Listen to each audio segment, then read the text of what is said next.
KKRDB ವತಿಯಿಂದ ಒಟ್ಟು 200 ಕೋಟಿ ರುಗಳ ಅನುದಾನವನ್ನು ಒದಗಿಸಿದ್ದೇವೆ.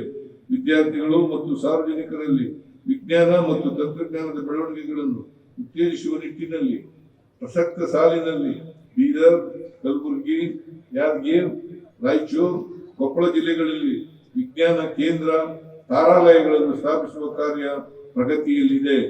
ಕಲಬುರಗಿಯಲ್ಲಿ ಜವಳಿ ಪಾರ್ಕ್ ಸ್ಥಾಪಿಸಲಾಗುತ್ತಿದ್ದು ಒಟ್ಟಾರೆ 390 ಕೋಟಿ ರು ವೆಚ್ಚದಲ್ಲಿ ಕಲಬುರಗಿ ಜವಳಿ ಪಾರ್ಕಿಗೆ ವಿವಿಧ ಮೂಲಭೂತ ಸೌಕರ್ಯ ಕಲ್ಪಿಸಲಾಗುತ್ತಿದೆ. ಇದರಿಂದ 1 ಲಕ್ಷ ಜನರಿಗೆ ನೇರ ಹಾಗೂ 2 ಲಕ್ಷ ಜನರಿಗೆ ಪರೋಕ್ಷ ಉದ್ಯೋಗ ಸೃಜನೆಯಾಗುವ ನಿರೀಕ್ಷೆ ಇದೆ. ಗುಲ್ಬರ್ಗ ವಿಶ್ವವಿದ್ಯಾಲಯದ ಆವರಣದಲ್ಲಿ ಎಂಎಸ್ಡಿಸಿ ಬಹು ಕೌಶಲ್ಯಾಭಿವೃದ್ಧಿ ಕೇಂದ್ರ ಸ್ಥಾಪಿಸಲಾಗುತ್ತಿದೆ. ಪ್ರತಿ ವರ್ಷ 2500 ವಿದ್ಯಾರ್ಥಿಗಳಿಗೆ ಉದ್ಯೋಗಾಧಾರಿತ ವಸತಿ ಸಹಿತ ಕೌಶಲ್ಯ ತರಬೇತಿ ನೀಡಲಾಗುವುದು.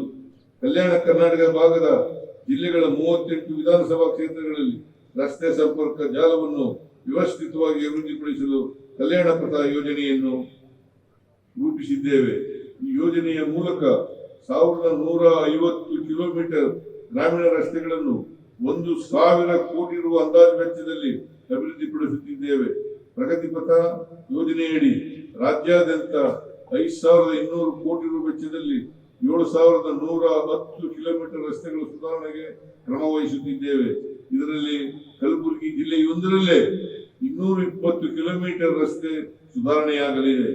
ಈ ಪ್ರದೇಶದ ಜಿಲ್ಲೆಗಳಲ್ಲಿ 400 ಮಹಿಳಾ ನೈರ್ಮಲ್ಯ ಮತ್ತು ಸಾರ್ವಜನಿಕ ಶೌಚಾಲಯಗಳನ್ನು ನಿರ್ಮಿಸುವ ಕಾರ್ಯವು ಪ್ರಗತಿಯಲ್ಲಿದ್ದು ಪ್ರತಿ ಘಟಕಕ್ಕೆ 25 ಲಕ್ಷದಂತೆ ಒಟ್ಟು 100 ಕೋಟಿ ರು ವೆಚ್ಚ ಮಾಡಲಾಗುತ್ತಿದೆ. ಗ್ರಾಮೀಣ ಅಭಿವೃದ್ಧಿ ಮತ್ತು ಪಂಚಾಯತ್ ರಾಜ್ ಇಲಾಖೆಯ ಕಲಬುರಗಿ ಮತ್ತು ಬೀದರ್ ಜಿಲ್ಲೆಗಳ ಎಲ್ಲ ಗ್ರಾಮೀಣ ಜನವಸತಿಗಳಿಗೆ ಡಿಬಿಒಟಿ ಆಧಾರದ ಮೇಲೆ ಸಮಗ್ರ ಬಹುಗ್ರಾಮ ಕುಡಿಯುವ ನೀರು ಯೋಜನೆಯನ್ನು 7,200 ಕೋಟಿ ರುಗಳ ಮೊತ್ತದಲ್ಲಿ ಅನುಷ್ಠಾನಗೊಳಿಸುವ ಬಗ್ಗೆ ಕೇಂದ್ರ ಸರ್ಕಾರದ ಪಾಲಿನ ಅನುದಾನ ನಿರೀಕ್ಷೆಯಲ್ಲಿದ್ದೇವೆ. ಕಲ್ಯಾಣ ಕರ್ನಾಟಕ ವ್ಯಾಪ್ತಿಯ 16 ಹೊಸ ತಾಲೂಕುಗಳಲ್ಲಿ ಆಡಳಿತಾತ್ಮಕವಾಗಿ ಸಾರ್ವಜನಿಕರಿಗೆ ಅನುಕೂಲ ಮಾಡಿಕೊಡಲು 138 ಕೋಟಿ ರು ಅನುದಾನದಲ್ಲಿ ಪ್ರಜಾಸೌಧ ಕಟ್ಟಡಗಳನ್ನು ನಿರ್ಮಿಸಲಾಗುತ್ತಿದೆ. ಮಹಾತ್ಮ ಗಾಂಧಿ ನಗರ ವಿಕಾಸ ಯೋಜನೆ 2ರ ಅಡಿ ಕಲಬುರಗಿ ಮತ್ತು ಬಳ್ಳಾರಿ ಮಹಾನಗರ ಪಾಲಿಕೆಗಳಲ್ಲಿ ಮೂಲಭೂತ ಸೌಕರ್ಯಗಳ ಅಭಿವೃದ್ಧಿಗಾಗಿ ತಲಾ 200 ಕೋಟಿ ರು ಒದಗಿಸಲಾಗಿದೆ. ಯಾದಗಿರಿ ಜಿಲ್ಲೆಯ ಶಹಾಪುರದಲ್ಲಿ 292 ಕೋಟಿ ರುಗಳ ವೆಚ್ಚದಲ್ಲಿ ಒಳಚರಂಡಿ ವ್ಯವಸ್ಥೆಯನ್ನು ನಿರ್ಮಿಸುತ್ತಿದ್ದೇವೆ.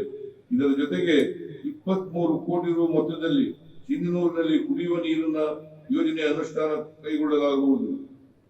ಗ್ರಾಮೀಣ ಮತ್ತು ನಗರ ಪ್ರದೇಶಗಳಿಗೆ ರಸ್ತೆ ಮತ್ತು ಒಳಚರಂಡಿ ಕಾಮಗಾರಿಗಳನ್ನು ಹಾಗೂ ಐಮಾಸ್ ವಿದ್ಯುತ್ ಸಂಪರ್ಕವನ್ನು ಕಲ್ಪಿಸುವುದಕ್ಕಾಗಿ 2023-24ರಲ್ಲಿ ನಮ್ಮ ಸರ್ಕಾರಕ್ಕೆ ಅಧಿಕಾರಕ್ಕೆ ಬಂದ ನಂತರ ಒಟ್ಟು 3,411 ಕೋಟಿ ರು ಒದಗಿಸಲಾಗಿದೆ. ಕೆಕೆಆರ್ಡಿಬಿ ಮತ್ತು ಕಲಬುರಗಿ ನಗರಾಭಿವೃದ್ಧಿ ಪ್ರಾಧಿಕಾರಗಳ ಜಂಟಿ ಅನುದಾನದಲ್ಲಿ ಕಲಬುರಗಿ ನಗರದಲ್ಲಿ ತರಕಾರಿ ಮಾರುಕಟ್ಟೆಯನ್ನು 27 ಕೋಟಿ ರು ವೆಚ್ಚದಲ್ಲಿ ನಿರ್ಮಿಸಲಾಗಿದ್ದು ಶೀಘ್ರವೇ ಇದನ್ನು ಉದ್ಘಾಟಿಸಿ ಲೋಕಾರ್ಪಣೆ ಮಾಡಲಾಗುವುದು.